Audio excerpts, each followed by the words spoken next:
If an institution truly believes it speaks with the absolute voice of God. Flash, and the highly coordinated smear campaign that Maria faced after she published her very first testimonial book. She published the letters, the testimonies of the women, the details of the back-channeling, everything.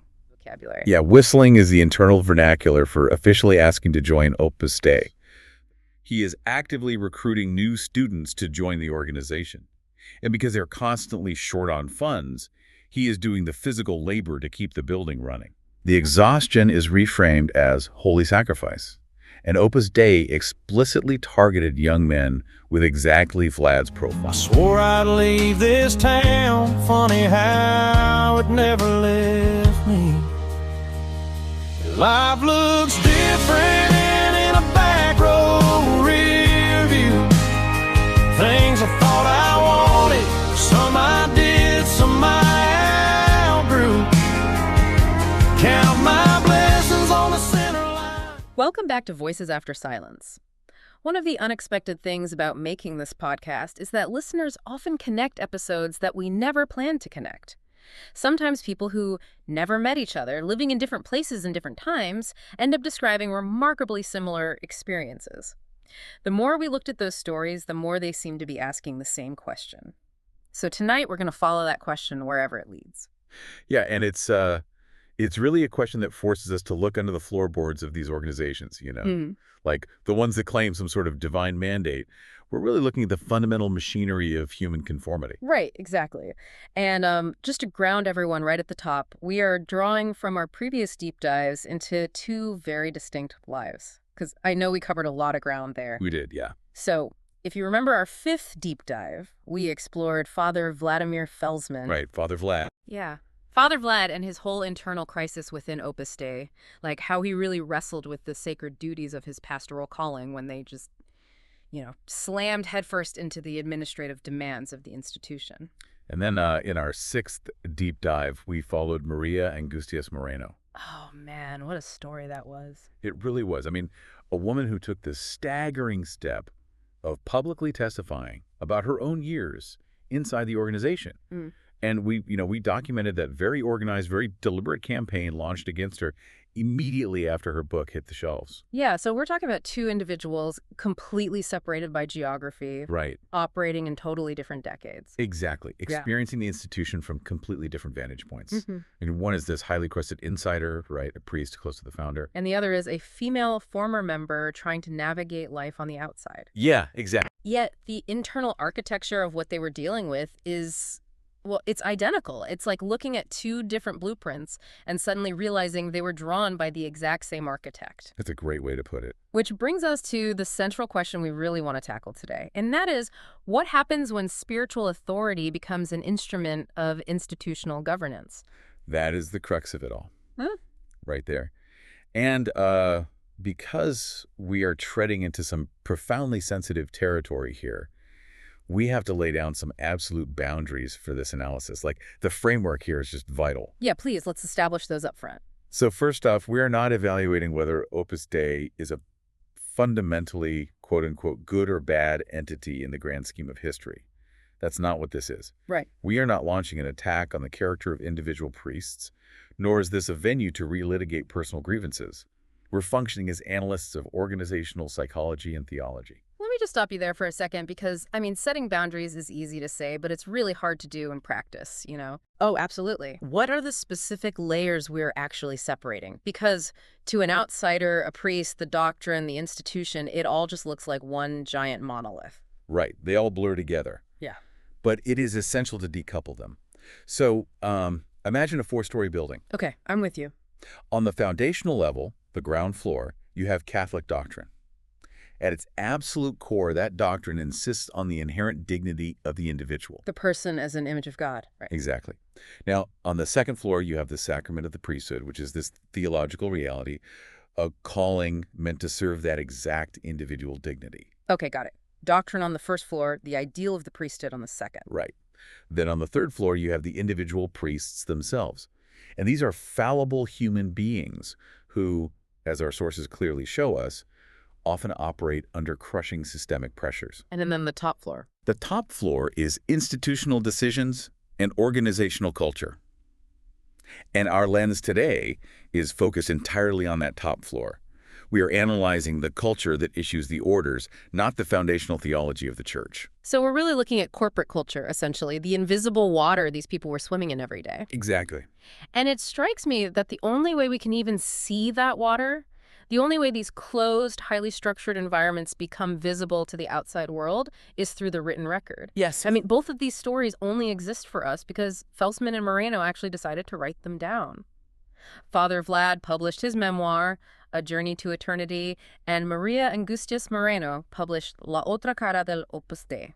And we have to recognize that the act of writing in these environments, it's not merely an act of storytelling. No. No, it is an act of historical defiance. If you look at the philosophical and anthropological sources we're utilizing, you quickly learn how highly structured, totalizing environments operate. They need control, right?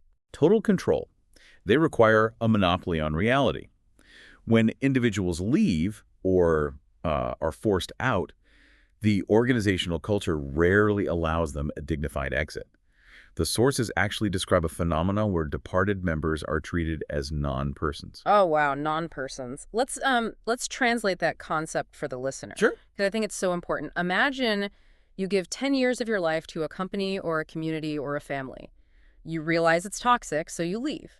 But instead of the leadership saying, well, we wish they'd stayed, but they moved on. Which is the normal, healthy response. Right. Instead, the leadership tells everyone you left because you were weak or corrupted or proud.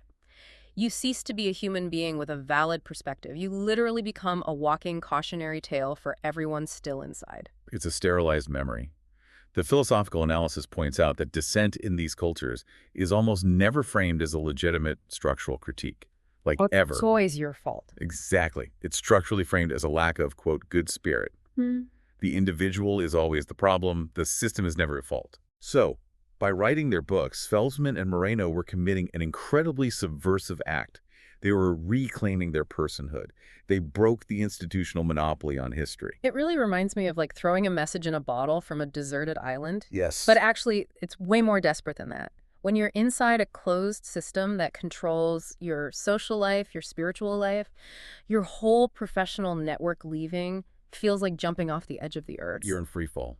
Exactly. So you write your truth, you seal it in that bottle, and you throw it into the ocean. You have zero control over who finds it. You're just hoping someone washes up on the same shore, reads it, and says, thank God I wasn't going crazy. I wasn't the only one. And that concept of memory is critical here. The sources discuss memory, truth, and justice.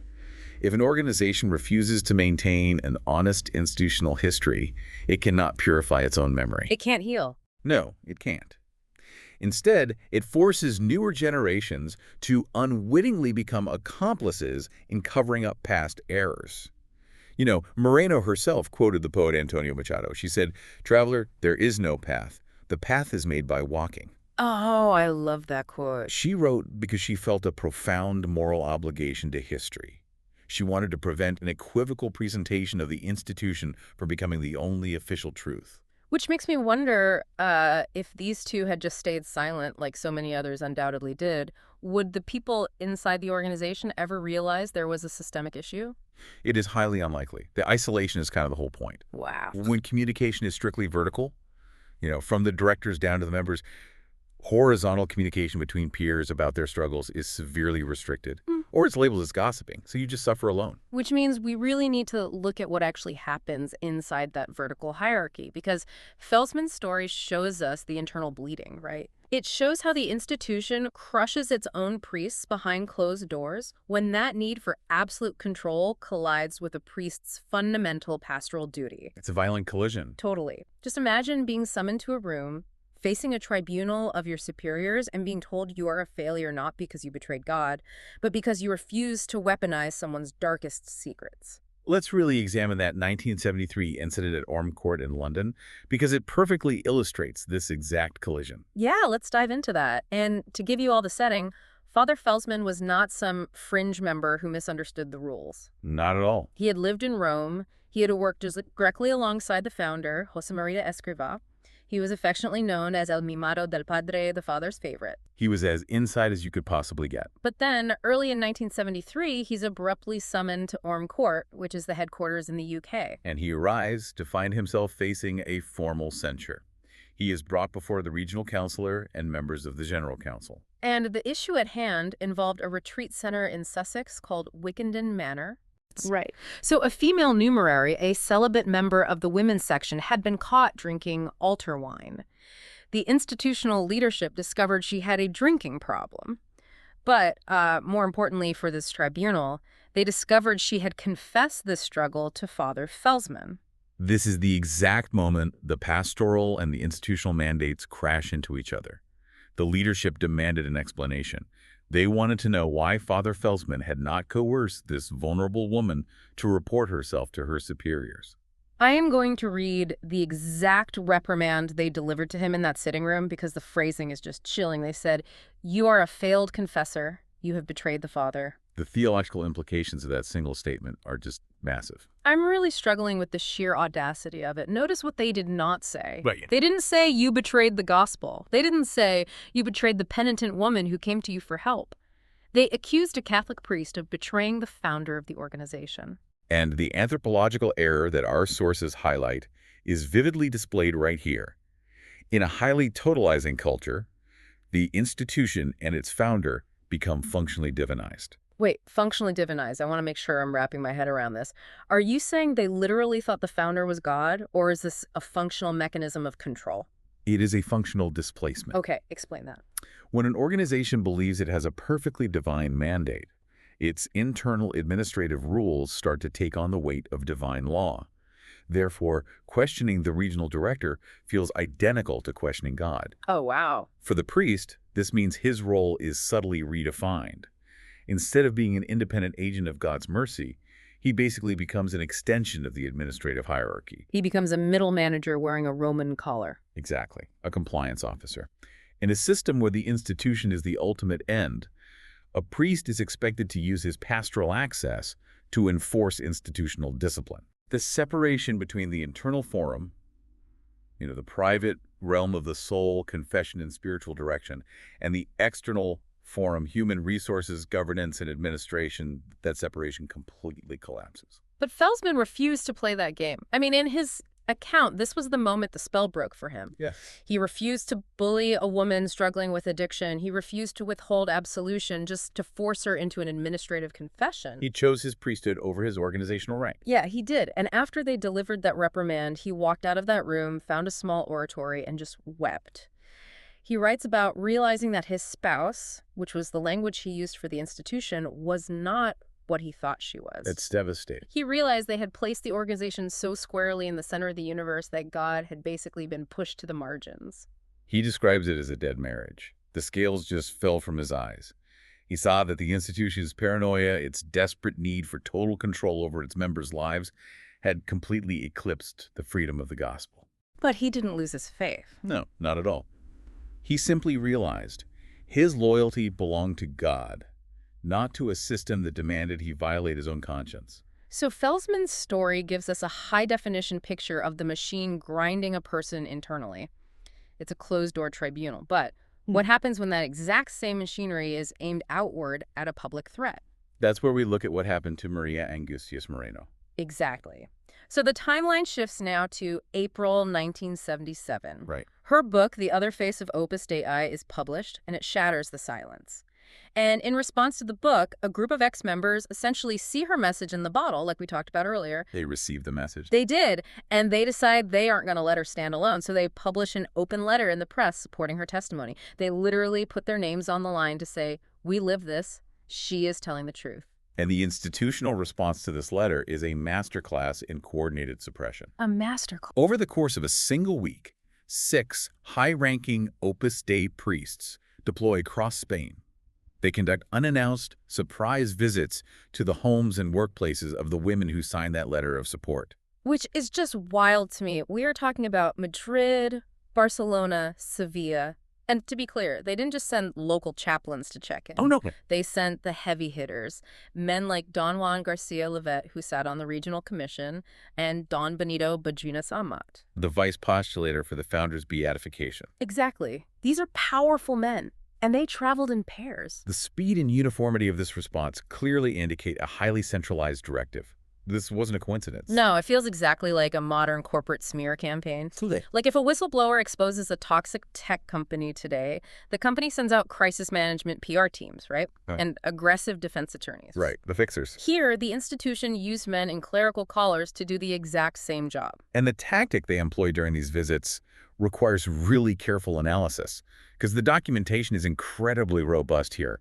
It is. The women who were visited were shocked, naturally, but they were also meticulous. They wrote down immediate accounts of the conversations, and many even had those accounts legally notarized. Yeah, the actual encounters are just mind-blowing to read. The priests would show up unannounced, and the women naturally assumed, okay, you're here to argue with me about the claims in Maria's book. Let's debate the facts. Which is the logical assumption. Right.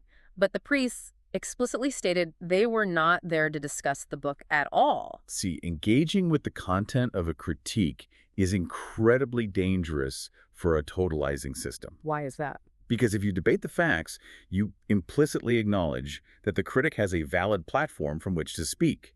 You legitimize their voice just by arguing with them. Wow, okay. So instead of fighting on the battlefield of facts, they shifted the battlefield entirely. Precisely. The priests claimed they were there out of a duty of conscience, to valor, to watch over or protect the souls of these women. Notice the spiritual framing. Right. And what were they protecting them from? From María Angustias Moreno herself. They launched into a full character assassination, alleging out of nowhere that Maria was a lesbian and that she was corrupted. They suggested her entire book was just a smokescreen for her sexual deviations. The psychological warfare here is profound.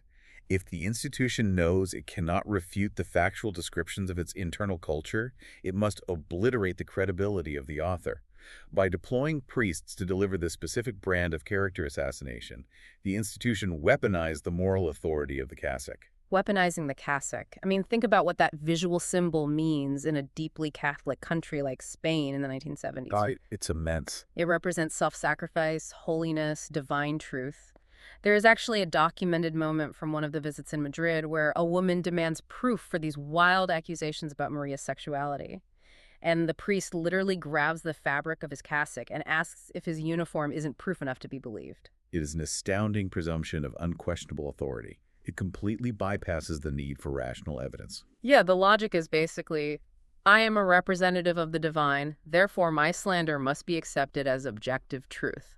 But they vastly underestimated these women. Oh, they definitely did. Spain was changing. These women were educated, experienced professionals. They weren't going to cower just because a man in a collar raised his voice. And the pushback from these women exposes the extreme fragility of the priest's mission. The visit in Barcelona is a prime example of this dynamic. It really is. This is perhaps the most incredible piece of the historical record we have. So, a businesswoman in Barcelona is targeted. Don Benito Badrinas Amat and Don Severino Manzo walk into her office. She doesn't panic. Not at all. She calmly turns on a tape recorder sitting right on her desk. And the resulting transcript is just a fascinating study in cognitive dissonance. The priests, usually so authoritative, are described as speaking in this hesitant, disjointed manner. They were caught off guard. Completely. They begin by telling her they are merely providing information so she can act according to her conscience. But she presses them. She says, what information? And Badrinas starts fumbling his words. He says Maria didn't have a moral situation, that she didn't live chastity well. Vague insinuations. Exactly. But the woman refuses to let him hide behind vague spiritual jargon. She asks, what does that mean? And he finally blurts out that Maria had relations with other girls. And then comes the critical moment in the transcript. Yes. The woman looks at these two priests and asks, does this consist to you? Do you know this for a fact? And they answer affirmatively, claiming they have abundant documentation. So she corners them. She asks them, as ordained Catholic priests, to swear an oath before God on the absolute truth of what they are saying, right there in her office. And the reaction to that challenge reveals absolutely everything. They completely panic. The transcript notes they get incredibly nervous. They start talking over each other, backpedaling furiously. No, it's not an accusation. It's just information. They outright refuse to swear the oath. And Why do they refuse? Because deep down, the sacrament of holy orders still means something to them. Swearing an oath before God is to stake your eternal, immortal soul on a claim. Yeah, that's heavy. They knew they were operating on hearsay designed to defame a critic, not on pastoral truth. When forced to confront the eternal consequences of their administrative task, they backed down immediately. The corporate facade just cracked. It is devastating to read. And it wasn't just the tape recorder incident. Look at the visit to Maria's family in Seville. Her mother and brother go directly to the local Opus Dei director, Don Antonio de Valls. Right. They demand to know why priests are running around Spain spreading salacious rumors about their daughter. And the response they received is equally telling. Complete silence. The director wouldn't confirm the rumors, he wouldn't deny them, he wouldn't offer an explanation. He just sat there passively, eventually telling the mother to, quote, pray. Unbelievable. Maria's brother actually looks at this director and says, if you think you can use slander in the name of God to defend your thing, you are wrong. And our sources highlight a tragic irony in this entire coordinated campaign. Think about it. For years prior to this, many of these women had been completely ignored by the institution. Oh, totally. They had left the organization financially ruined, emotionally exhausted, sometimes dealing with severe clinical depression or massive family crises. Yeah, real human suffering. Real trauma. And during all those years of actual, tangible human suffering, they heard absolutely nothing from the organization's priests. Not a single phone call, complete radio silence when these women actually needed spiritual care or just basic human support. The only time the priests suddenly appeared at their doors, claiming an urgent duty to care for their souls and velar for their consciences, was when the institution's public relations were threatened by a best-selling book. It lays bare the priorities in such a raw way, doesn't it? It does. The actual suffering of the individual human being is irrelevant. The reputation of the institution is paramount. Which brings us directly to the theological core of this entire analysis. Yes, let's get into that. We've examined the internal pressure a priest ordered to violate the boundary of the confessional, in Felzmann's case.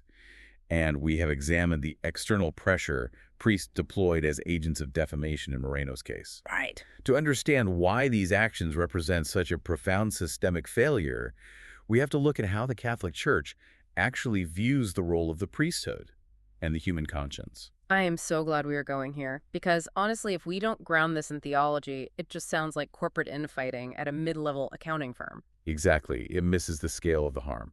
But the stakes here are human souls. Yes. We must anchor this in Christian anthropology, which the source material unpacks meticulously. Okay, lay it out for us. In Catholic theology, the priesthood is fundamentally about spiritual fatherhood, pastoral care, and upholding the profound dignity of every single human person. The person is an end in themselves, never a means to an end. Let's unpack that, because it's a huge philosophical concept. Immanuel Kant talked about ends and means, right? Yes, he did. Like, if I treat you as an end, I respect your inherent value just for existing. Right. But if I treat you as a means, you are just a tool I use to get what I want. Exactly. And while Kant formulated it philosophically, it is deeply embedded in Christian theology. You do not use a human being as a stepping stone to achieve a separate organizational goal. That makes total sense. But what we observe in these historical accounts is a complete inversion of ends and means. How does a religious organization even justify that inversion? I mean, structurally. Drawing on the philosophical sources, we see that when an organizational culture mirrors corporatist structures, structures that emphasize absolute unity, unquestioning obedience, and the immortality of the institution over the lifespan of the individual, the institution itself becomes the ultimate end. Oh, I see. And the moment the institution becomes the end, the people become the means. Exactly. They become replaceable cogs in a holy machine. Wow. In this mindset, maintaining the stability, the prestige, and the expansion of the organization justifies almost any action. The perceived efficiency of the corporation completely overrides the psychological well-being of the individual. So, if an individual threatens the public prestige of the institution, as María Angustias Moreno did, they must be neutralized, even if it requires a coordinated campaign to destroy their reputation. Right. And if an individual is struggling internally and failing to comply with rules like the woman with the drinking problem, the priest must be utilized as a tool of governance to bring her to heel. Which brings us back to the confessional. We keep mentioning it, but let's actually explain the rules surrounding it. Yeah. Can you break down canon law, specifically canons 983 and 984, in a way that makes sense to someone who has never opened a theology textbook. Absolutely. The Church has very clear, absolute boundaries to prevent exactly what Father Felzmann experienced. Okay. Canon 983 establishes that the sacramental seal of confession is inviolable. A priest cannot betray the penitent by words or in any other manner, for any reason whatsoever. So there's no, national security exception. There's no protect the brand exception. None.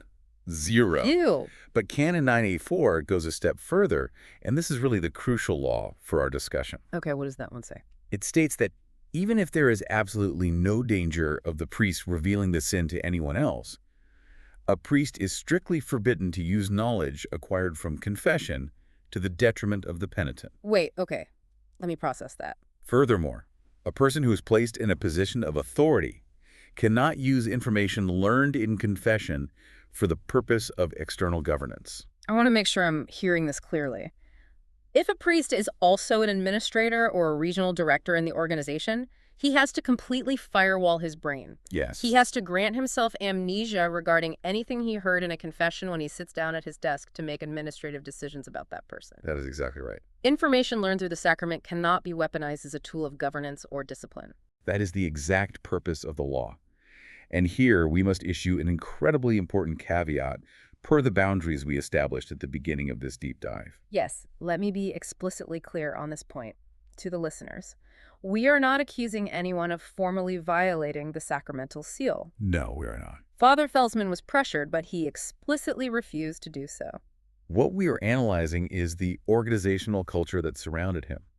We're looking at a culture that expected and structurally demanded that a priest leverage his intimate pastoral knowledge for institutional control. Right. When Felzmann's superiors looked at him and said he betrayed the father because he didn't coerce a confession out of a vulnerable woman for the directors to handle, they were displaying an organizational mindset that viewed the confessional not as a sacred space of mercy, but as a data-gathering node for management. It's the ultimate surveillance state, and it completely violates the sanctity of the human conscience. Yes. In Catholic doctrine, the conscience is the most sacred, secret core of a human being. It is the sanctuary where a person is alone with God. It belongs entirely to God, not to any human institution, no matter how holy that institution claims to be. Exactly. The Church vehemently protects the freedom of the penitent because true faith and genuine spiritual growth require absolute freedom. It cannot be coerced by structural authority or institutional pressure. I am thinking about the listener right now, imagining themselves inside the system. When an institution demands absolute, unquestioning loyalty, when questioning authority is framed as intellectual pride or a lack of faith, as we saw in the philosophical sources, how can an individual ever safely exercise their own conscience? That is the profound tragedy at the center of both of these historical accounts. Yeah. When dissent is treated as a spiritual defect, the conscience is methodically suffocated. You are trained to believe that to obey the director is to directly obey God. Therefore, if your conscience tells you the director is wrong or that a systemic practice is harmful, you don't question the system. You assume your conscience is broken. You gaslight yourself. You doubt your own sanity. And synthesizing both Father Felzmann's and María Angustias Moreno's experiences, we see the exact same systemic flaw at work. We do. Both of them collided with a system where the spiritual was heavily managed to serve the corporate. The profound tragedy here is the deployment of sacred tools, the priesthood, the confessional, spiritual direction for the sake of administrative compliance and institutional self-preservation.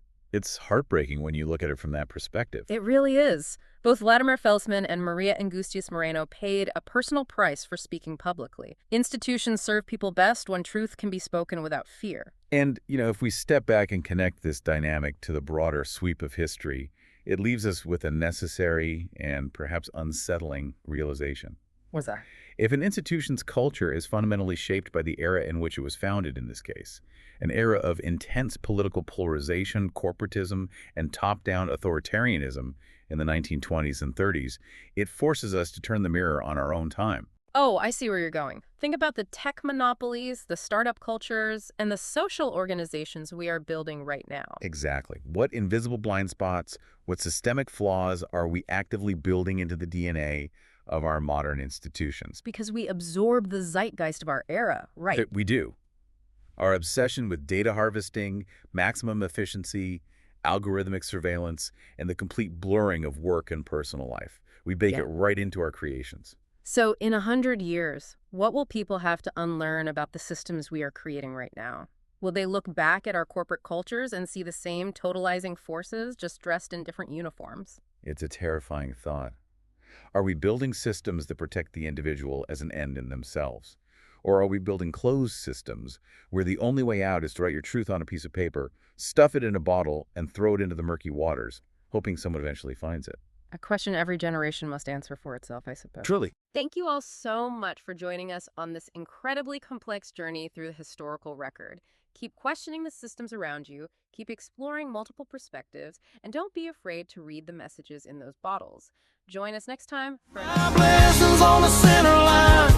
Count my losses in the passing pines. If every wrong turn still somehow led me here to you,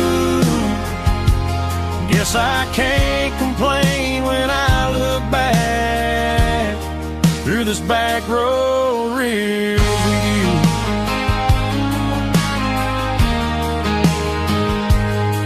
First scar on my knuckle from a fight that